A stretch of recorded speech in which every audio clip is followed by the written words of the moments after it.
Americans began to reject the trappings of Britishness, the superficial consumer goods of Britishness, in favor of a more essential political identity based on ideas of freedom. And like the Sons of Liberty, these new kinds of organizations began to emerge based on those older resistance groups from the earlier period, but now with a harder, more political, more committed edge. Committees were formed that allowed the different colonies to combine and unify and act as one.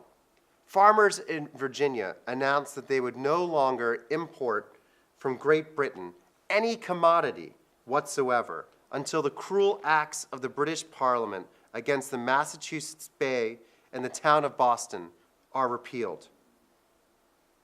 Everyone, from the cities to the country, felt outraged by the Tea Act and galvanized by the Tea Party.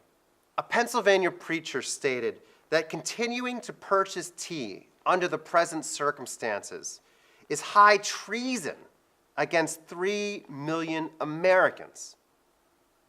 Consider that he's using the word Americans there and not colonists, that these two things are opposed. The buying of tea, the using of tea on the one hand, and American on the other. These are stark contrasts. In 1774, the non-importation and non-consumption movement spread. A new kind of American identity was articulated through the rejection of a certain kind of shopping practice, a certain kind of consumption, part of capitalism.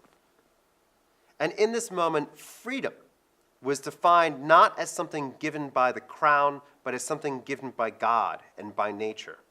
A freedom both to be part of a society and to reject that society, to buy tea and reject tea. The First Continental Congress met in September of 1774, and it emerged out of these different kinds of associations, these associations of resistance. People who've been part of the non-consumption movement now became part of the First Continental Congress.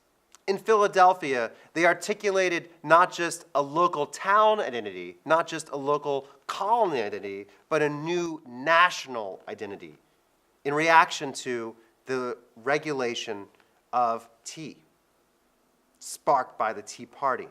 On October 20th, they announced, to obtain redress of these grievances which threaten destruction to the lives, liberty, and property of His Majesty's subjects in North America, we are of the opinion that a non-importation, non-consumption, and non-exportation agreement, faithfully adhered to, will prove the most speedy, effectual, and peaceable measure.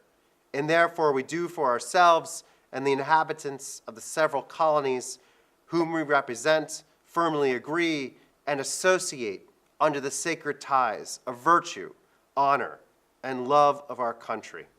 The resolution of this conflict with the Crown would in fact not be peaceable, but it would involve a love of country. The revolution was won with guns and ships, not by tea, but it was tea that brought people together.